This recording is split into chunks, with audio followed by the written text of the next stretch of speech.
আছি এখন মেঘনা বিচের একবারে নদীর মাঝখানে।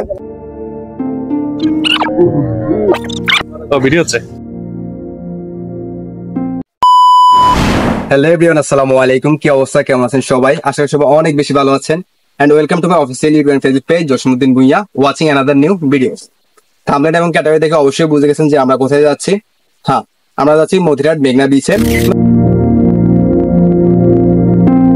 কিভাবে নদী থেকে আমাদের খাবার টেবিল পর্যন্ত আসে সেই সম্পূর্ণ প্রক্রিয়াটি আমরা ভিডিওর মধ্যে তুলে ধরার চেষ্টা করব। কনকনে শীতের মধ্যে আমি এখন যাইতেছি।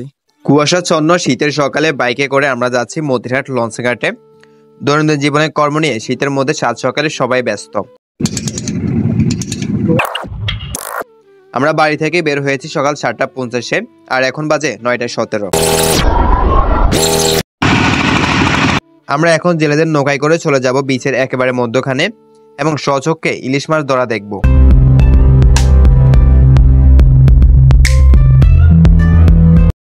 পরিচয় করিয়ে দিচ্ছি, উনি হচ্ছে আপলু ভাইয়া আর উনি হচ্ছে মিলন মাহমুদ ভাইয়া। ইলিশ মাছ ধরার প্রক্রিয়া একটি ঐতিহ্যবাহী পেশাদার দক্ষতার কাজ।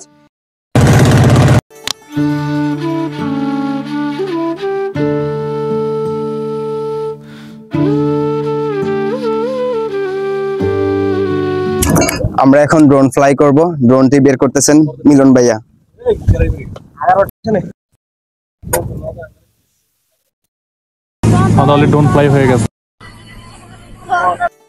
ইলিশ মাছ বাঙালির জন্য একটি আবেগ, গর্ব এবং ঐতিহ্যের প্রতীক। এটি শুধুমাত্র মাছ নয়, এটি বাঙালির সংস্কৃতি, খাদ্যাভ্যাস ও ইতিহাসের সঙ্গে গভীরভাবে জড়িত। আছি এখন মেঘনা বিচের একবারে নদীর মাঝখানে, আর পাশে দেখতে পাচ্ছেন ইলিশ মাছ ধরার প্রক্রিয়াটা। সম্পূর্ণ ভিডিও দেখতে পারবেন আমার ভিডিওর মাঝে। এটি মূলত নদী, মোহনা, সাগরে ধরা হয়। ইলিশ ধরার জন্য বিশেষ সরঞ্জাম ও জেলে সম্প্রদায়ের অভিজ্ঞতা প্রয়োজন। বর্তমানে উইন্টার সিজনে তেমন মাছ ধরা পড়ে না। জেলেরা জাল টানতেছে, দেখতে থাকুন কি পরিমাণ মাছ জালে ধরা খায়। শীতকালে বৃষ্টিপাত না থাকার কারণে নদীর পানির প্রবাহ উল্লেখযোগ্যভাবে কমে যায়। অনেক ছোট ছোট নদী বা খাল শুকিয়ে বা অল্প পানিতে পরিণত হয়। শীতকালে নদীতে মাছ ধরা তুলনামূলকভাবে সহজ হয়, কারণ পানি কম থাকায় মাছ ধরা সুবিধাজনক হয়। তবে বড় বড় ইলিশ পাওয়ার সম্ভাবনা কমে যায়।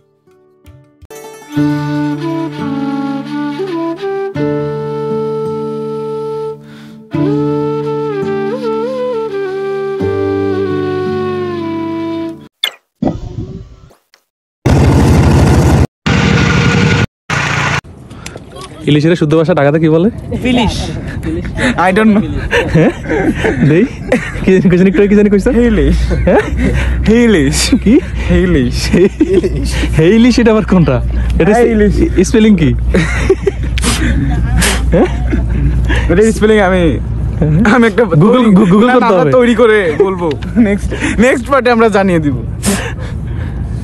এটাই হচ্ছে মূলত জালের বর্ডার। জালগুলো ফেতে রাখে এবং এই জালে মাছ মূলত ধরা পড়ে। জালের উপরে এই বলের মতো দেখতে জিনিসগুলো জালকে চিহ্নিত করে। এই যে ওই পাশে জেলেরা জাল টানতেছে, দেখতে থাকুন কি পরিমাণ মাছ জালে ধরা পড়ে।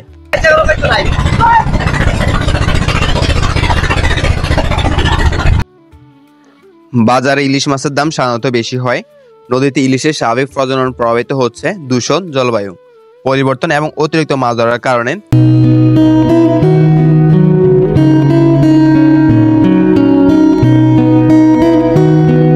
এতে ইলিশের উৎপাদন কমে যায় এবং বাজারে দাম বাড়ে। ইলিশ মাছ নির্দিষ্ট সময়ে, বিশেষ করে বর্ষাকালে বেশি ধরা পড়ে।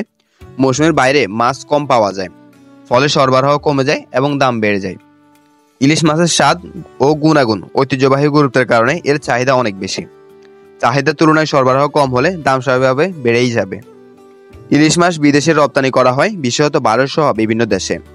এতে স্থানীয় বাজারে সরবরাহ কমে যায় এবং দামও বাড়তে থাকে।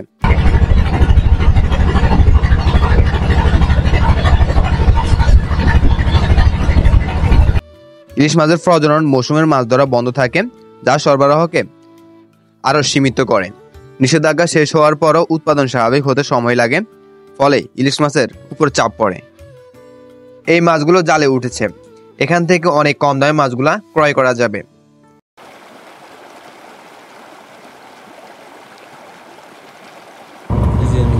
দেখছেন কি যা ডলার দিতে এসছে মারতে কোনো ভিডিও নিতে ওই একটা ওই পাশে দিয়ে যায় একটা এই জায়গায় আইসা এর সাইডে ভালো দৃশ্য আপনারা নিতে পারবেন না এমনি হয় মাসে 500 করে একটু নাড়াচাড়া করে হাতে করে নাড়াচাড়া করে এটা হাতে করে নাড়াচাড়া দিয়ে ভিডিও নিস কি দেখা যায় ওই বড় মাছটা কি হ্যাঁ হ্যাঁ এদিকে তো নিয়ে যাবো সমস্যা নাই আইনি দিবেন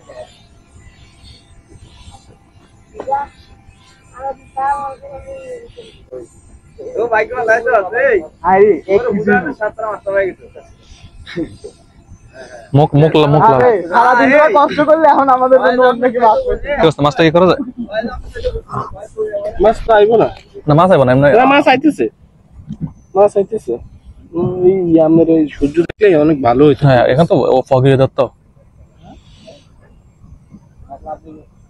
এ পড়ে গেলে শুনে নিয়ে আমার কি আস্তে আস্তে হ্যাঁ ওই তো আস্তে আস্তে বেশি ইয়ে দরকার নেই এই মাছটা মাছ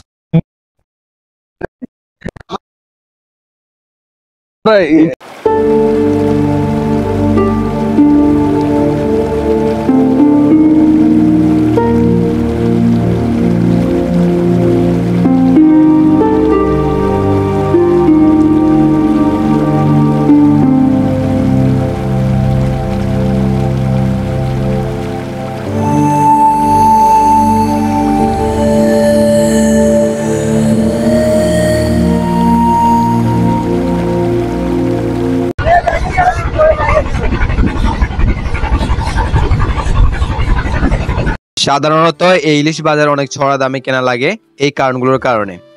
জেলেদের জীবনযাত্রা স্বাভাবিক মানুষ থেকেও একটু ভিন্ন রকম হয়।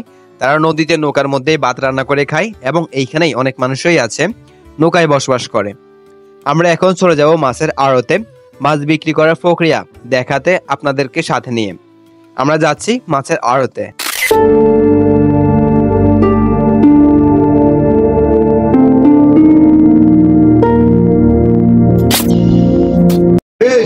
ইয়ে বড় ভাই 220 220 25 25 এটা কি বাগের ব্যাংক ভাই